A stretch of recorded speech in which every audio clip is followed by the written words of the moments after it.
superpower. It's why we weathered the conflict better than anyone else. And just this weekend, Bloomberg wrote that there is an oil glut out there, and we think that safe, secure American oil maybe even should trade at a premium to the rest of the world. So we have, if you add it up, you take Saudi Arabia and take Russia, two big oil producers, we do more than twice as much. We do more than, so think of it, Saudi Arabia, Russia put together, we do more oil, and that's not including Venezuela. It's pretty amazing. And this all happened during my term. We started it as first term. Biden blew it because he had no idea what he was doing. But we are producing more oil right now than Saudi Arabia and Russia combined by almost double. Okay, any other questions? Yes. Yes, ma'am. You said that dealing with the Iranians is a waste of time. How do you plan to get the nuclear material and the nuclear assurances that you want? Well, we've already got the nuclear material because it's so far underground, nobody's going to be able to get it except us because we have the equipment that can get it. But I call it the nuclear dust. The nuclear material is so far down underneath the mountain, and now that's been determined, that it would take massive machinery that we have that no other country has. Mr. President, so you have no plans to go in, boots on the ground? Why would I go in now? I'd go in when they're completely either eliminated or whatever happened, or an agreement's made. Mr. President, yes. if you cut off trade with Spain, does that mean that you're going to have to renegotiate a trade agreement with the EU? With who? With the EU. With the EU. Any past trade agreements you already have? We're going to see what happens with the EU. You know, they've treated us very badly for years, and they took advantages. Look, we're very close to those countries, right? And to everybody in the EU. The problem is they took advantage of the United States for years. It's like him. They took advantage of Syria. He's bringing it back. And I'm bringing the United States back. We have the greatest economy we've ever had. We have the biggest investment. 19.2 trillion is being invested right now in the United States. 3 trillion was the record. Under Biden and under the past administration, they had less than $1 trillion for 4 years. We have 19.2 trillion in 12 months. Think of that. We have the largest amount of money being invested in a country in history. Pretty amazing. 19.2 trillion with a T. So, and they're building factories all over the country. I think yesterday Toyota announced they're leaving Mexico. And they're coming, I'm not that Mexico's thrilled about it, but they're leaving Mexico and they're coming to the United States to build what will be, I believe, the largest automobile plant either in the world or at least in this country. Mr. President, on oil prices Quick today. domestic question. You announced on Truth Social a couple days ago that Walmart was cutting the price for ground beef by 15%. How big of a deal is that for American customers this summer? So Walmart has agreed to cut their prices very substantially because things are going down. We're getting it down. We inherited very high prices. We inherited the highest prices in the history of our country, or 48 years to be exact, but I don't believe that. I think it's in history. So under Biden, they had tremendous inflation. Under the Democrats, we had tremendous inflation, record-setting inflation. And now, inflation is way down. Everything is great. We have, the prices are coming down, but we inherited, you know, they talk about they use different words to describe it. They had very high prices. The prices are coming down. And when the oil comes, you know, the oil is coming way down. The oil dropped by 50% in the last month. And when that comes down, it brings everything else down. No, it's affordability. And they came up with the word affordability. You know, like, I take over, I'm there for 1 day, and they say, affordability, affordability. I said, I've been here for one. Remember with the eggs, the first day or 2 days later, I have my first news, and they talked about eggs. They said the eggs have gone up 5 times. I've been in office for 1 day.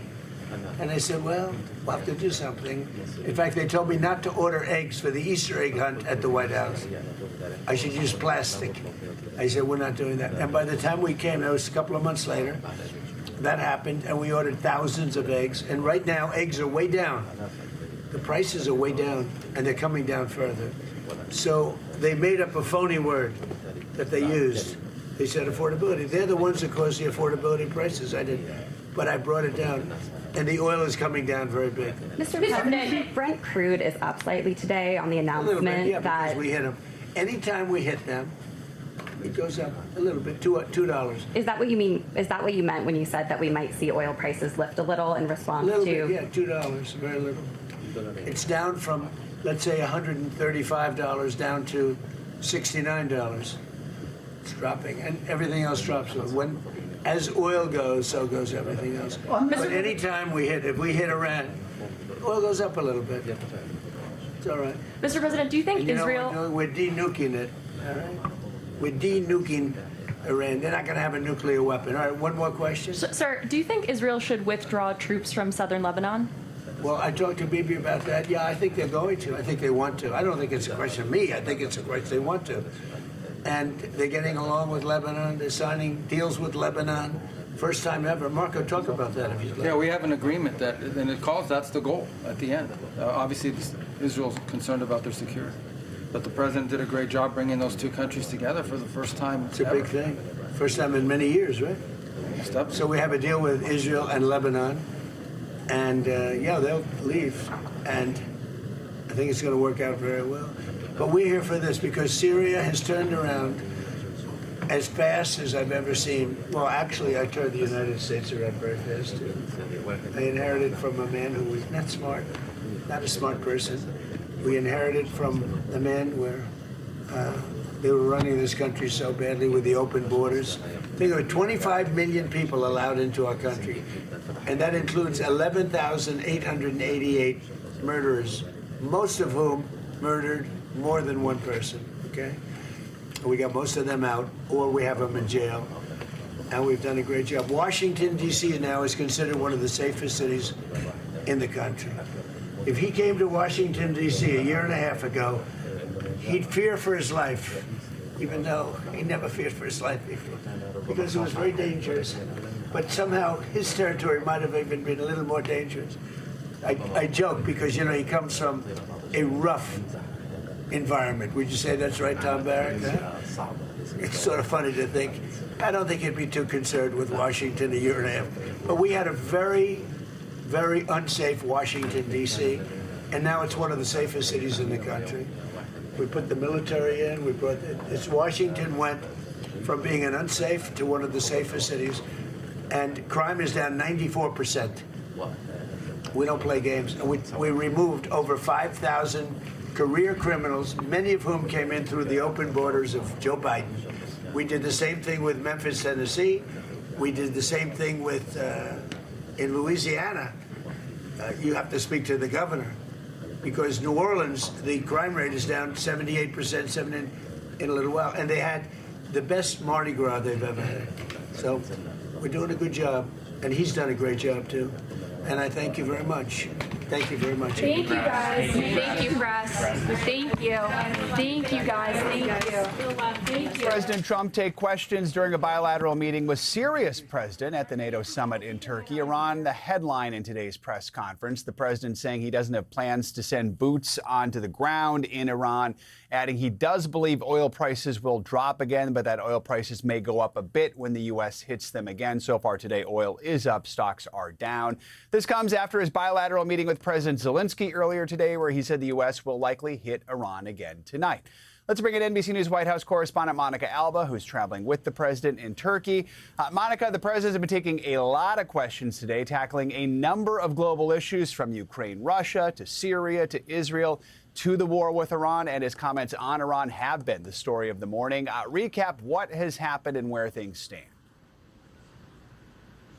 Yeah, taking a lot of questions, Joe, and potentially then going to take even more, as he is scheduled to have a press conference before he departs Turkey here and heads back eventually to the United States. But a big question here from all of these conversations that the president is having is what kind of escalation could come next with the war in Iran. And he has repeatedly been asked about whether this violation of the ceasefire, as U.S. officials put it, and certainly as Iran is characterizing it as well, means that this could return to full-scale scale combat military operations. And the president is saying not necessarily, but he's also detailing some of the strikes which could come, he says, as early as tonight, and that there are possibilities of hitting some kind of infrastructure in Iran that they hadn't hit before, potentially taking Karg Island, which is significant. That's an economic lifeline, certainly, for Iran. And that is something that the president has mused about before. But he was asked very specifically about whether that would mean U.S. forces physically going in and taking Karg Island. And the president said that maybe not now. So potentially it could happen at some point in the future, but that he maybe wouldn't necessarily be telegraphing that. But yes, he is always talking about the economic implications of all of these decisions as well, saying we know that the White House has been very aware of the economic pain that Americans are feeling or have felt with gas prices and oil prices. So the fact that those are going to go back up when you see this kind of exchange of fire continue is certainly something that the president nodded to, is aware of, but also just put quite frankly is something that Americans should and can expect, though he says it will be short-lived. But again, there are so many questions about whether the negotiations are going to get back on track. The president did say that his special envoy, Steve Witkoff, and son-in-law, Jared Kushner, will continue to be a part of those conversations that are taking place on parallel tracks. So we'll see where that ends up. But I thought it was significant, Joe, that the president was asked by a reporter in the room whether he supported Israel withdrawing its forces from southern Lebanon, because that is a big part and issue also for Iran in the continued conflict. And he said, he actually punted to his Secretary of State, Marco Rubio, that yes, the U.S. would support that, but it's not for them to say that. It's for Israel to decide that. But Secretary Rubio said that that is what it would be in the initial framework, what they would like to see happen eventually, because Israel and Lebanon are supposed to be a part of this broader potential peace agreement. So all of those factors playing in. And something else that stood out to me as well, Joe, is this question of whether Syria could be removed from the state sponsors of terror list in the United States, which they have been on after the collapse of the Assad regime in 2024. And of course, now the new president and his administration has taken over. So the president said that he would consider doing that, and that he thought maybe the president of Syria was going to ask him to do that in this very meeting. So we'll see if that becomes a reality as well. Joe. All right, a lot to cover. Monica Alba in Turkey, thank you so much. As she mentioned, even though the president's been answering questions all day, he is still expected to hold a press conference soon from the NATO summit. We will bring that to you as soon as it begins. For now, we return you to Morning News Now. Stay with us.